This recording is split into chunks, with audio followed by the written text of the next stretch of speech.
Cerita diawali dengan diperlihatkan seorang bos Yakuza bernama Ishora dan juga salah satu tangan kanannya bernama Rahisho yang kala itu sedang bersantai di markasnya bersama ratusan anak buahnya, di mana mereka 24 jam nonstop menjaga markas itu, bahkan sampai menghabiskan kopi satu karung setiap harinya. Namun bukan perkara kopi yang menjadi masalah mereka dikumpulkan, melainkan keadaan bosnya yang sedang diincar oleh pembunuh bayaran. Jadi bos Yakuza itu tidak tenang kalau pembunuh itu belum dilumpuhkan. Hal itu bisa dilihat karena saat ada salah satu anak buahnya masuk, mereka semua panik guys.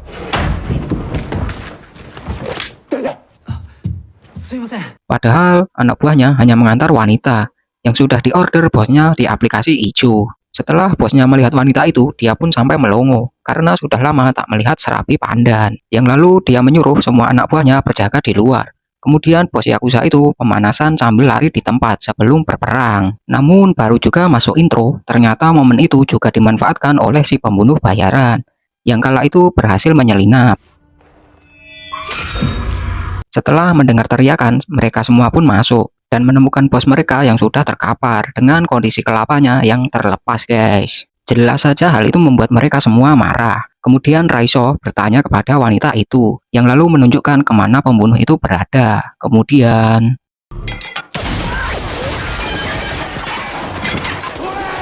dan benar saja pembunuh itu muncul di tengah-tengah mereka yang tanpa mereka sadari, karena asap tembakan yang kala itu menyelimuti ruangan. Hal itu membuat pembunuh itu mempermudah aksinya. Tanpa membuang-buang waktu, mereka semua dihabisi satu persatu.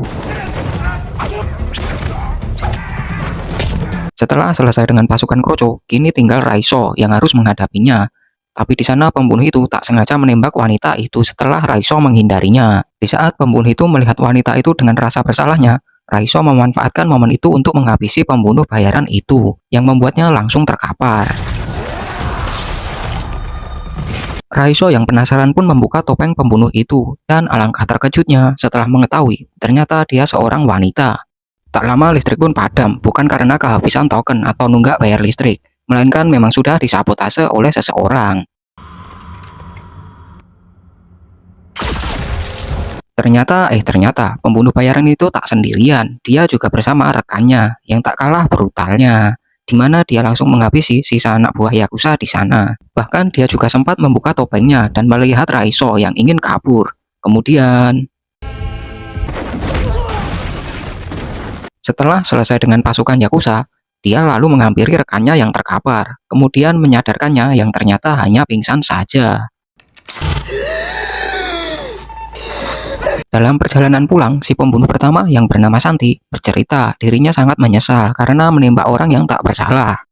Namun pembunuh kedua yang ternyata seniornya bernama Alexis berkata bahwa tugas mereka hanya membunuh, dan juga mereka dilatih untuk tidak memiliki rasa kasihan. Sehingga apapun yang terjadi dalam misinya harus tetap fokus pada tujuan mereka dan tidak memikirkan hal lain agar tidak mengganggu fokus mereka. Hanya membunuh. Ingat itu 13. Setelah sampai di ibu kota Jakarta Indonesia Raya, Santi dibebas tugaskan alias diberi cuti beberapa hari ke depan untuk mengembalikan dan menstabilkan mentalnya. Di sana dia juga diminta untuk tetap menjaga identitas aslinya dari siapapun. Sementara itu, Santi tinggal di rusun atau rumah susun di pinggiran kota Jakarta. Dia juga rutin mengkonsumsi obat yang diberikan organisasinya, yang entah obat apa itu. Santi juga ternyata bukan satu-satunya agen profesional. Ternyata masih banyak juga rekan-rekannya yang tersebar di seluruh penjuru dunia guys.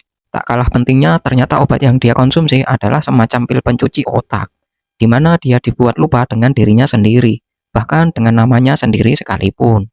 Sehingga tak heran jika Santi sering sakit kepala, yang secara tidak langsung hal itu disengaja sejak masih remaja. Singkat cerita, Santi yang menuju ke sebuah gedung dan hendak menghubungi organisasinya untuk menanyakan misi selanjutnya. Namun alih-alih mendapatkan tugas, di sana Santi justru diingatkan agar tidak lupa mengkonsumsi pil koplonya dan menunggu kabar selanjutnya. Setelah itu, Santi kembali ke rusun tempat tinggalnya. Namun saat akan naik ke kamarnya, dia tak sengaja melihat anak kecil yang sedang membantu ibunya berjalan akibat mabuk kecubung. Di sana Santi sebenarnya merasa kasihan dan ingin membantunya. Namun semua itu dilarang karena melanggar peraturan organisasinya, karena dia harus tetap merahasiakan siapa dirinya. Kemudian malam harinya, Santi tanpa sengaja mendengar keributan yang ternyata dari arah kamar si anak kecil tadi, di mana dia hanya tinggal bersama ibunya. Di sana mereka didatangi beberapa preman yang mungkin terlibat masalah. Namun Santi lagi-lagi mengabaikan itu semua, kemudian pergi beristirahat. Sementara itu di pagi hari, semua penghuni rusun dikagetkan dengan kondisi seorang wanita yang ditemukan sudah dalam kondisi tragis akibat penganiayaan. Ternyata orang itu adalah wanita yang semalam ribut dengan preman. Karena kejadian itu, anak kecil itu harus hidup sendirian.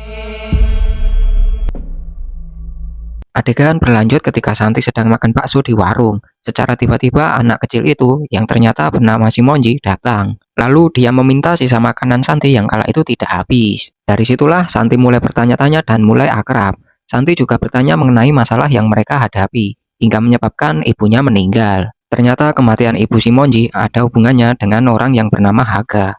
Yang entah siapa Haga ini. Di sisi lain, Santi yang ingin menghibur Simonji mengajaknya untuk berkeliling kota naik motornya. Sebenarnya malam itu mereka hendak pergi ke pasar malam untuk sekedar naik kora-kora. Namun karena pasar malam sudah bubar, mereka pun pulang. Makasih ya, Kak. Adegan berlanjut di mana pagi harinya, Santi menemukan pesan di selembar kertas yang berasal dari Simonji. Namun saat Santi mendatangi kamar Simonji, dia kaget kalau kamarnya sudah kosong. Hingga tak lama datang seseorang yang bernama Jackie. Dia ternyata orang yang diperintah oleh Haga untuk mencari sesuatu di kamar Simonji. Dan ternyata barang itu adalah serbuk haram beserta uang tunai yang dicuri ibunya. Dari situlah kita bisa simpulkan kenapa ibu Simonji dibunuh. Namun saat si Jack sedang berfantasi dengan serbuk haramnya, Santi pun muncul kemudian dengan mudah melumpuhkannya. Yang lalu dia meminta untuk mengantarnya ke tempat si Haga. Di mana Monji? Sementara dalam perjalanan Santi juga bertanya kepada si Jack mengenai siapa Haga sebenarnya. Tanpa berlama-lama, Jack pun menunjuk ke arah baliho Cakup dan Cawagup yang terpajang di pinggir jalan, yang merupakan bapak dan anak yang ada di balik Haga. Mereka sendiri merupakan mafia barang haram dan juga penguasa tempat hiburan malam di Jakarta. Polisi?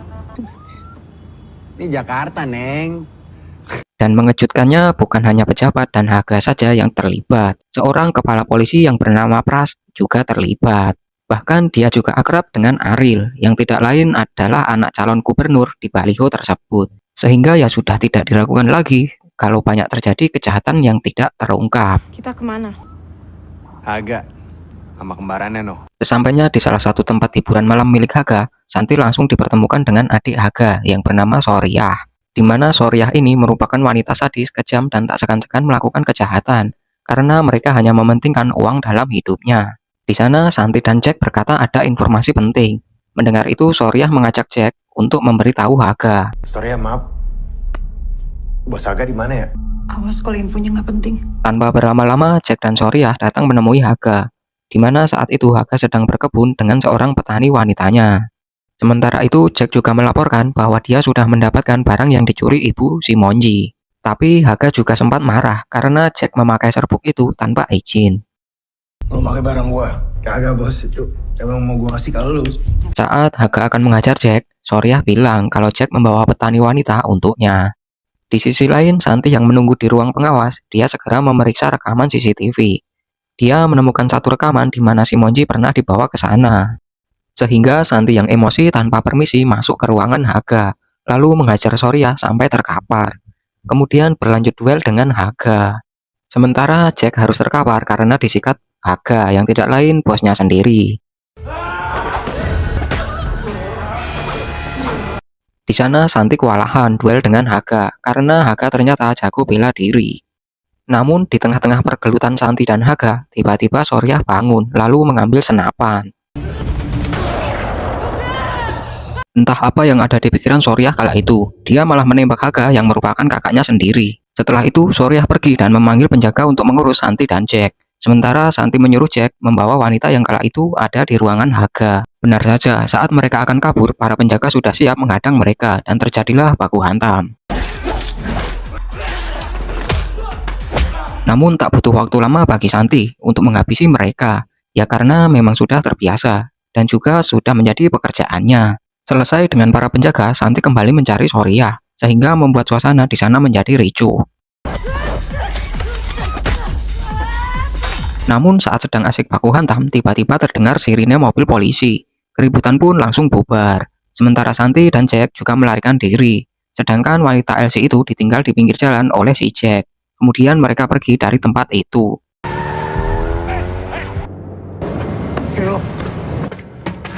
Adegan beralih ke sosok Pras yang sedang menginterogasi kurir narkoba dengan cara yang di luar nalar.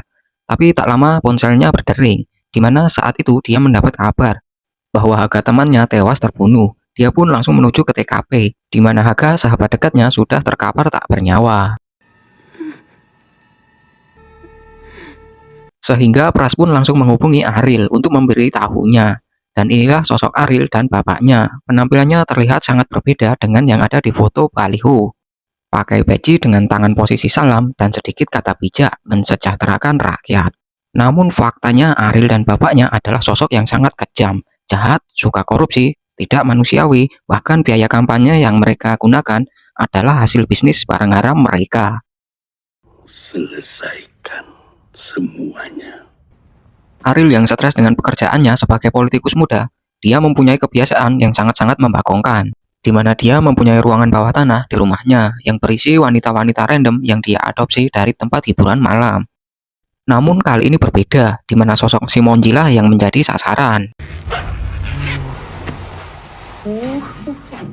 Sementara di sisi lain diperlihatkan Pras dan anggotanya, di mana mereka akan melakukan sesuatu di luar peraturan atau di luar atribut kerjanya.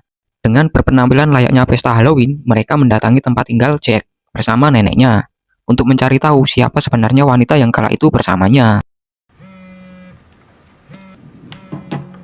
Sedangkan Santi kembali pergi ke gedung kosong, tempat di mana dia menghubungi organisasinya. Namun kali ini berbeda, dia tanpa izin organisasinya untuk mengambil senjata yang tersimpan di sana. Adegan kembali beralih ke rumah Jack, di mana Jack terlihat sedang merawat neneknya yang lagi masuk angin. Sampai akhirnya muncul Pras dan pasukannya. Kemudian mereka bertanya, di mana posisi Santi saat ini. Di mana Jack? Jack pun berkata tidak tahu, karena dia berpisah setelah pergi dari tempat hiburan malam kala itu. Namun saat Pras sedang mengintimidasi Jack, tiba-tiba terdengar suara tembakan di luar. Kemudian Pras menyuruh anak buahnya untuk memeriksa kondisi di luar, dan inilah yang terjadi. Ya, muncullah Santi dengan sepeda motornya di sana. Dia langsung membrutal menghabisi pasukan Pras. Dia yang selama ini menjalankan misi, paham apa yang akan terjadi pada Jack, oleh karena itu dia sudah bersiap. Seperti biasa, selesai dengan para pasukan, Santi mengajar Pras yang ternyata tidak bisa bertarung sama sekali. Setelah membuat Pras terpojok, Santi yang ingin menginterogasi Pras dikagetkan dengan Jack yang tiba-tiba mencekiknya dari belakang, sehingga Pras berhasil kabur. Namun Santi tidak diam begitu saja, dia langsung mengikuti Pras dengan motor sportnya yang berbahan bakar Pertamax turbo, hingga sampai di rumah mewah milik keluarga Ariel, yang entah rumah itu dibangun dengan uang korupsi atau bukan. Saat Santi sedang mengawasi dari luar, tanpa disangka tiba-tiba muncul Ariel dengan mobil mewahnya, dan ini yang terjadi.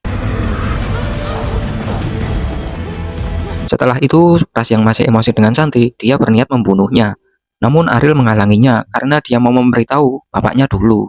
Sementara Pras yang berbisik pada Santi tiba-tiba. Saat Ariel kembali, dia dikagetkan dengan kondisi Pras yang mengenaskan. Ariel yang melihat Santi sangat brutal pun ingin membuatnya pingsan, kemudian menyekapnya di ruang bawah tanah. Sejenak kita beralih pada Alexis yang tidak lain adalah senior Santi, di mana dia sedang menjalankan misi di sebuah hutan di Kamboja. Namun tanpa sadar dia akan posisinya yang terancam. Beruntung rekannya muncul dan menghabisi musuh yang akan menembak Alexis. Sementara Alexis berterima kasih pada rekannya yang bernama Bagong. Bagong sendiri adalah agen khusus yang berasal dari Jakarta juga, yang ditugaskan untuk mendampingi Alexis dalam misi tersebut. Kemudian mereka melanjutkan perjalanannya hingga menemukan sebuah gubuk tua. Namun lagi-lagi mereka dikagetkan oleh pasukan musuh yang kala itu muncul dari tanah seperti adegan film Bangkit dari Kubur. Kemudian Bagong menyuruh Alexis untuk masuk ke dalam gubuk, sementara Bagong akan membereskan pasukan musuh di luar. Setelah Alexis masuk, dia pun langsung mendapatkan serangan. Namun dilihat dari cara bertarungnya, sang target bukan lawan sembarangan karena dia bisa membuat Alexis kewalahan. Setelah melewati pertarungan yang cukup sengit, akhirnya sang target pun bisa dibuat jatuh oleh Alexis. Namun saat dia akan menghabisi target, Alexis dibuat kaget oleh sang target, yang ternyata adalah mantan anak didiknya sendiri, yang 1 tahun lalu dinyatakan berkhianat bersama beberapa rekan lainnya. Di sana dia juga berkata kalau dia dan rekan-rekan lainnya mengetahui suatu kebenaran mengenai organisasi bayangan itu, hanya memanfaatkan orang-orang terlatih seperti mereka untuk kepentingan suatu kelompok. Tak hanya itu, dia juga berkata kalau dia hanya ingin menjalani kehidupan seperti orang normal lainnya. Oleh karena itulah mereka berkhianat. Bahkan saat ini dia sedang hamil anak pertamanya. Tak tega harus menghabisi anak didiknya sendiri, apalagi kondisinya sedang mengandung, Alexis pun membiarkan dia pergi.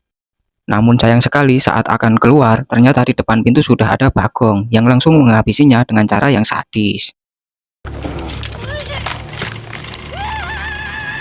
Sementara itu, setelah misi selesai, saat dalam perjalanan pulang, Bagong mengadu ke pimpinan mereka bahwa Alexis sempat ragu untuk menghabisi target.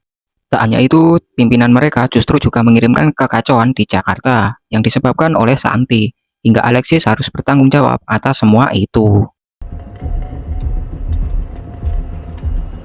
Sementara kembali ke situasi Jakarta, diperlihatkan posisi Santi yang kini sedang disandra di ruang bawah tanah. Masih dengan kebiasaannya, Ariel dengan topeng hitamnya bersiap untuk menyiksa Santi yang dianggap sudah membuat bisnisnya kacau. Namun saat akan memukul Santi, tiba-tiba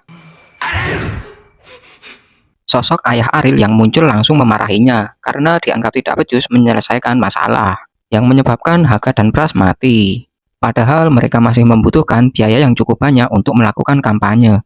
Jelas saja hal itu menjadi kendala dalam transaksi barang haram mereka, yang mana akan ada transaksi dengan seseorang. Sementara itu, melihat skill Santi yang bisa menghabisi Haga dan Pras serta pasukannya, mereka ingin memanfaatkan itu untuk menghabisi kelompok yang akan bertransaksi barang haram dengan mereka. Jadi mereka bisa mendapatkan uangnya sekaligus tidak kehilangan barangnya. Begitu Papa jadi gubernur, Pras, Haga yang lain bisa kamu dapatkan. Dan benar saja, ayah Ariel pun menghampiri Santi lalu berkata, Kamu mau anak itu, saya mau jasa kamu. setelah itu dia pun pergi sambil meninggalkan pesan pada Ariel untuk merapikan semuanya, termasuk penampilannya yang seperti berandalan. Tak lama dari itu mereka pun membawa Jack dan Simonji masuk. Santi pun terkejut dengan kondisi mereka yang sudah bonyok, bahkan kondisi Simonji yang hampir tidak bisa dikenali. Namun di sana Santi hanya bisa menahan amarahnya sampai waktu yang dijanjikan tiba. Singkat cerita, tiba di suatu malam di mana mereka semua bertransaksi barang haram itu. Ya, mereka memanfaatkan Santi untuk menyerahkan barang itu pada Fadil, yang tidak lain adalah kelompok yang akan dihabisi kelompok Ariel dan ayahnya. Namun di sana Santi dikagetkan dengan teriakan Jack yang berkata bahwa Simonji mati, guys. Jadi tidak ada alasan lagi untuk Santi menuruti perintah Ariel.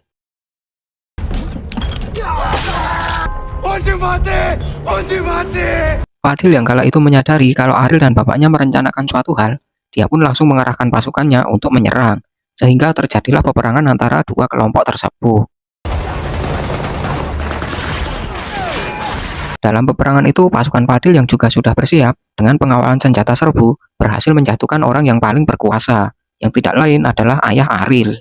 Sementara Ariel yang melihat ayahnya mati, dia pun mengambil senjata dan langsung menembaki pasukan Fadil. Sementara selesai dengan pasukannya, Ariel pun mendatangi mobil Fadil. Tak lupa dia juga memakai topeng hitamnya, dan ini yang dia lakukan.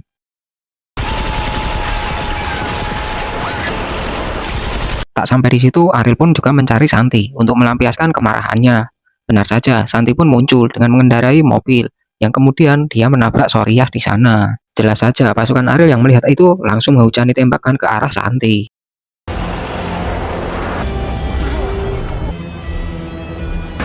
Hingga akhirnya tersisa Ariel dan Santi di sana.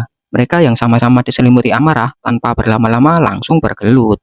Namun Santi yang sudah terbiasa dengan pertarungan cukup mudah untuk melawan Ariel. Sementara Ariel hanya seorang politikus muda yang hanya jago berorasi dan belum bisa mengendalikan amarahnya. yang membuat dirinya mati sia-sia di tangan Santi, guys. Setelah Santi menyelesaikan pertarungannya, dia pun pergi bersama si Jack yang sudah menunggu. Mereka juga membawa si Monji yang sudah tewas. Tapi dalam perjalanan tiba-tiba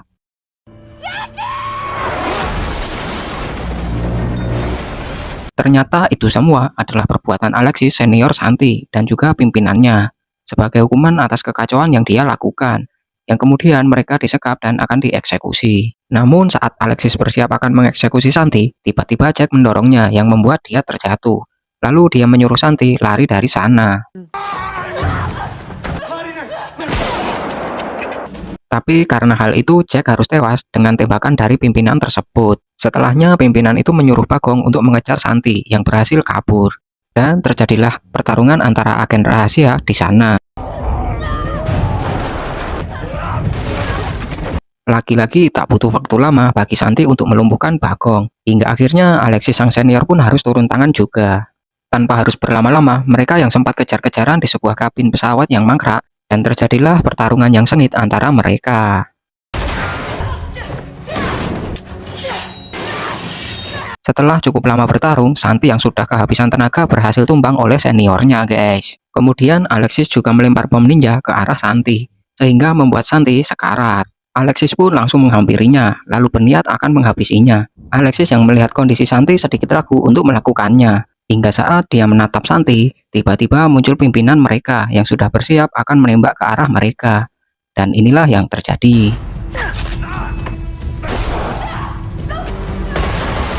Setelah sang pimpinan mereka tewas, Alexis membisikkan nama asli Santi, yang sekejap membuat Santi sadar. Nomi! Nomi bangun, Nomi! Dan terungkaplah fakta, di mana Alexis adalah wanita yang merupakan ibu kandung dari Santi, alias Naomi. Di mana Santi alias Naomi ini sudah dilatih sejak lahir untuk menjadi petarung. Dan benar kata si agen rahasia yang kala itu sedang hamil.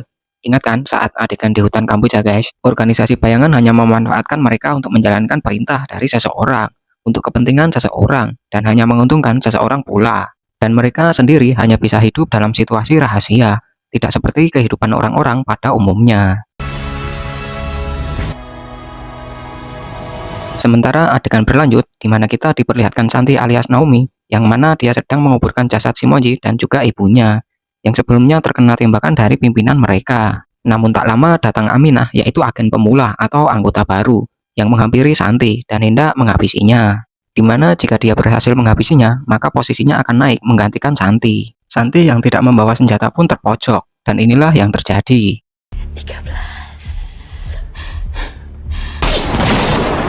Hingga tanpa disadari muncul seseorang berhelm hitam yang langsung menembak pasukan Aminah, kemudian mengancam akan melumpuhkan mereka dengan granat yang ada di tangannya. Sehingga Aminah dan pasukannya memilih mundur lalu mengurungkan niatnya. Entah siapa sosok berhelm hitam itu, yang jelas dia sudah menyelamatkan Santi. Dia baru permulaan. Mereka semua akan datang untuknya. Dan ternyata sosok berhelm hitam itu adalah...